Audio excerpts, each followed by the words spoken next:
The proclamation of the Third Republic on September 4, 1870, amid the chaos of military defeat and foreign invasion, created France's longest-lasting regime since the old monarchy. Born from national humiliation, the Third Republic would endure for 70 years, surviving internal crises, world wars, and profound social transformation to become the foundation of modern French democracy. The Republic's early years were dominated by the aftermath of the Franco-Prussian War and the traumatic experience of the Paris Commune. The Treaty of Frankfurt, 1871, imposed harsh terms on France.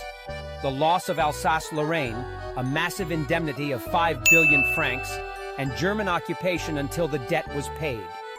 The amputation of these eastern provinces, with their mixture of French and German populations, created a wound in French national consciousness that would not heal until 1918. The Paris Commune, March-May 1871, represented both the culmination of radical republican traditions dating back to 1793 and a preview of later socialist movements. The Communards' attempts to create a workers' democracy, with elected officials receiving workers' wages and immediate recall of representatives, challenged bourgeois conceptions of representative government.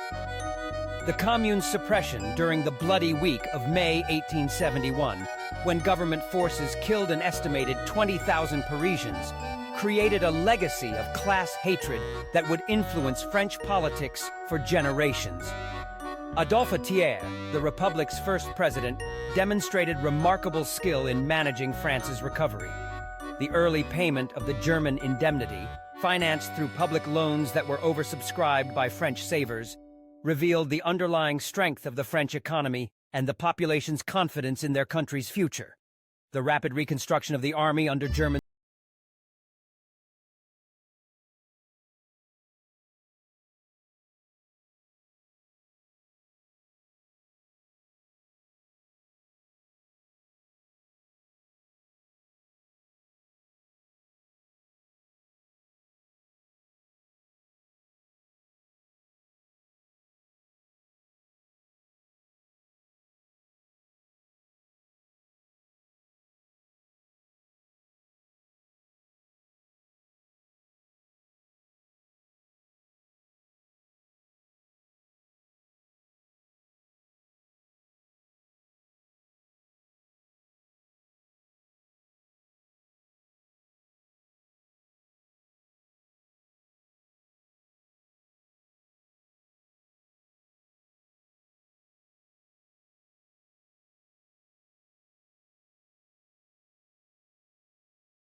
to the rise of Nazi Germany.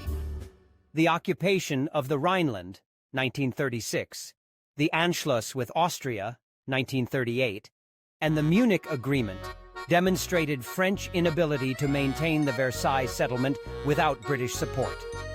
The Maginot Line, constructed at enormous expense during the 1930s, symbolized France's defensive mentality and failure to adapt military strategy to modern warfare.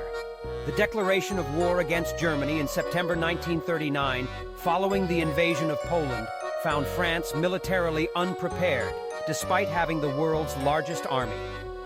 The Phony War, September 1939 to May 1940, created false confidence that was shattered by the German offensive of May 1940.